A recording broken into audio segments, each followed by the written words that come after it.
لائیں کہیں کہ ہمارا رب اللہ ہے، پھر اس پر جم جائیں۔ ان پر فرشتوں کا نزول ہوتا ہے، نہ کوئی غم کرو نہ خوف، خوشیاں مناؤ جنت کی جس کا تم سے وعدہ کیا گیا تھا۔ اللہ کی ربوبیت پر اطمینان جب انسان کو ہو جاتا ہے، میرا رب اللہ ہے، ربی اللہ، انسان کے لیے نہ کوئی کھٹکا، نہ کوئی خطرہ، نہ کوئی خوف، نہ کوئی حزن۔ جو کچھ ہو رہا ہے کس کے اذن سے ہو رہا ہے؟ اللہ کے اذن سے۔ اللہ کے اذن کے بغیر پتہ تک نہیں ہلتا۔ یہ کوئی اندھا بہرا مادہ نہیں ہے جس سے مجھے کوئی خوف ہو۔ اندھا بھینسا چلا آ رہا ہو اس سے تو ڈرنے کا ہر انسان کو ڈرنا چاہیے، نہ معلوم کس کو ٹکر مار دے۔ لیکن نہیں، اس کائنات کو چلانے والا ایک سمیع و بصیر خدا ہے، وہ جو میرا دوست ہے، میرا ولی ہے۔ اللہ ولی الذین آمنوا یخرجہم من الظلمات الی النور۔ اللہ اہل ایمان کا ولی ہے، ساتھی ہے، پشت پناہ ہے، مددگار ہے، حمایتی ہے۔ بتائیے جسے یقین ہو جائے کہ اللہ میرا مددگار، اللہ میرا محافظ، اللہ میرا پشت پناہ، اللہ میرا حمایتی، اس کے لیے کوئی خوف ہوگا؟ اس سے کوئی ڈر ہوگا؟ میں مثال دیا کرتا ہوں ایک بہت سادہ، پنجاب کے دیہات کی۔ وہ بڑا چودھری ہے اور کوئی غریب کسان ہے۔ اس غریب کسان کے جانوروں کو ہر وقت اندیشہ ہوگا چوری کا، کوئی میری بھینس کھول کر نہ لے جائے، کوئی میرا بیل کھول کر نہ لے جائے۔ لیکن جس کے بارے میں یہ سب کو معلوم ہو کہ وہ جو بڑا چودھری ہے وہ اس کا دوست ہے، اس کی بچیا کو کوئی خوف ہوگا؟ اس کی بھینس پر کوئی ہاتھ ڈالے گا؟ اسے کوئی اندیشہ ہوگا؟ نہیں۔ کیوں؟ کہ وہ بڑا چودھری، بڑا اس کا یہاں کا سردار، جاگیردار، سب کو معلوم ہے وہ میرا دوست ہے، کوئی میرے خلاف اقدام نہیں کر سکتا۔ اس دنیا میں یہ چھوٹی سی بات اگر آپ کے دلی اطمینان اور سکون کا باعث بن سکتی ہے تو ذرا تصور کیجئے۔ میں لفظ تصور استعمال کروں گا صرف اس لیے کہ اس کا ہم جس کو کہتے ہیں ادراک اور شعور کر نہیں سکتے، اگر کے ساتھ کر سکتے۔ اگر یقین ہو کہ اللہ میرا مددگار اور یقین ہو کہ اللہ ہر آن میرے ساتھ ہے، پھر کوئی خوف؟ کس کا خوف؟ کوئی شے اللہ سے بالا تر ہے؟ کوئی قوت اس سے زیادہ طاقتور ہے؟ کوئی اس کے ارادے کو بدلنے والا ہے؟ کوئی اس کی مشیت کے آڑے آنے والا ہے؟ یہی بات ہے جو حضور نے فرمائی۔ یہ ایمان کا حاصل ہے لب لباب،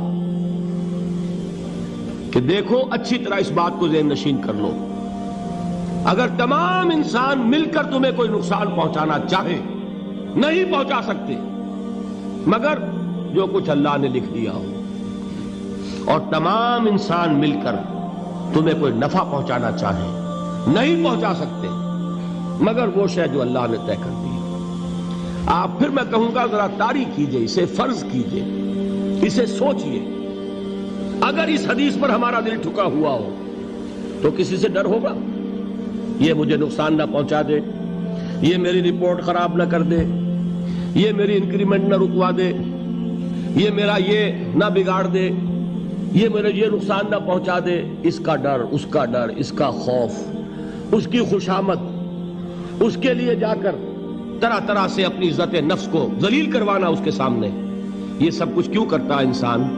جب سمجھتا ہے کہ اس کے ہاتھ میں میرا کوئی نفع ہے، اس کے ہاتھ میں میرے لیے کوئی ضرر ہے، یہ مجھے کوئی غضب پہنچا سکتا ہے، یہ مجھے کوئی نقصان پہنچا سکتا ہے، یہ میرا کوئی کام بنا سکتا ہے، یہ میری کوئی ضرورت پوری کر سکتا ہے، اسی کا نام شرک ہے۔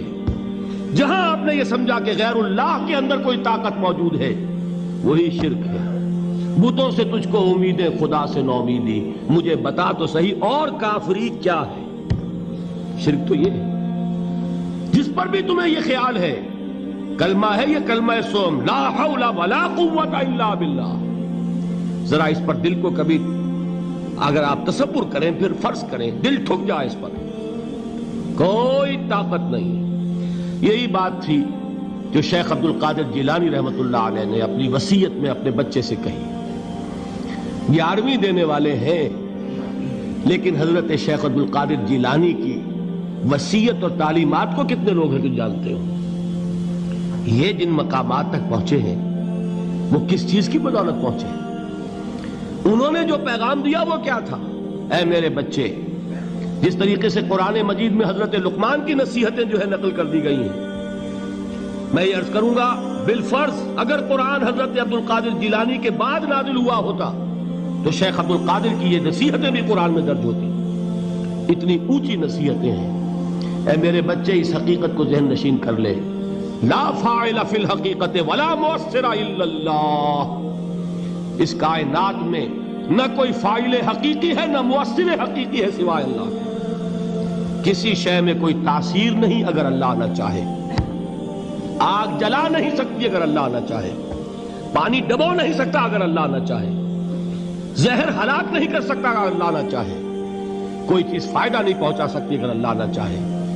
تو در در پہ کیوں سر جھکاتے ہو؟ در در پر کیوں جبیں سائی کرتے ہو؟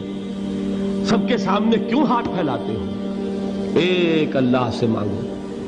ایک اللہ کے سامنے زمین پر اپنی جبین رکھو. لا فاعل فی الحقیقت ولا مؤثر الا اللہ. نظر آتا ہے ہمیں کہ پانی پیاس بجھا دیتا ہے.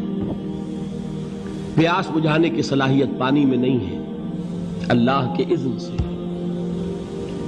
کھانا بھوک مٹا دیتا ہے. بھوک مٹانے کی صلاحیت کھانے میں نہیں ہے، اذن رب میں. دیکھیے یہی یقین تھا. حضرت موسیٰ علیہ السلام کا واقعہ یاد کیجئے. سامنے سمندر آ گیا ہے. قوم دیکھتی ہے پیچھے کہ گرد و غبار کا طوفان ہے. معلوم ہوا کہ فرعون اپنے لشکر سمیت آ گیا ہے. لشکر جب چلتا تھا تیز رفتاری کے ساتھ تو گرد و غبار کا جو طوفان اٹھتا تھا اس کا تصور کیجئے.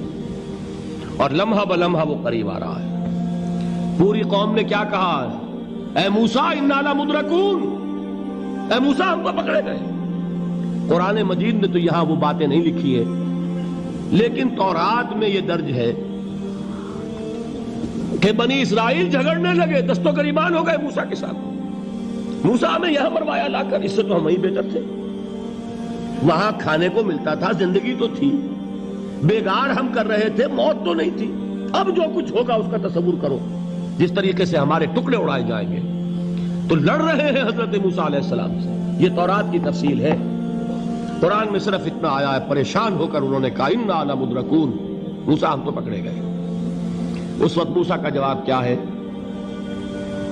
کلا ان معی ربی سیہدین. نہیں، میرے ساتھ میرا رب ہے، وہ راستہ دے گا. بتائیے کہاں راستہ نظر آ رہا ہے؟ یہ ہے ایمان بالغیب. راستہ نظر نہ آئے تب اللہ پر یقین ایمان ہے. جیب میں پیسے ہوں اور تب دل کو اطمینان ہے تو ایمان کس پر ہوا؟ پیسے پر، اللہ پر نہیں. جب وسائل و ذرائع نہ ہو اور پھر یقین ہو کہ اللہ مسبب الاسباب ہے، وہ اسباب کا پابند نہیں ہے، وہ اسباب کا محتاج نہیں ہے، اسباب اس کے محتاج ہیں. اگر یہ یقین ہے تو اللہ پر ایمان ہے. یہ نہیں ہے تو تمہارا ایمان اسباب پر ہے، وسائل پر ہے، ذرائع پر ہے، مادیات پر ہے، اللہ پر نہیں. اس وقت کہاں راستہ تھا؟ کوئی راستہ تھا؟ سمندر ہے اور ادھر سے لشکر آ گیا ہے. کلا ان معی ربی سیہدین. اب دیکھیے ایمان کہہ دینا آسان ہے، ہوا معکم اینما کنتم. جہاں کہیں بھی تم ہوتے ہو اللہ تمہارے ساتھ ہوتا ہے.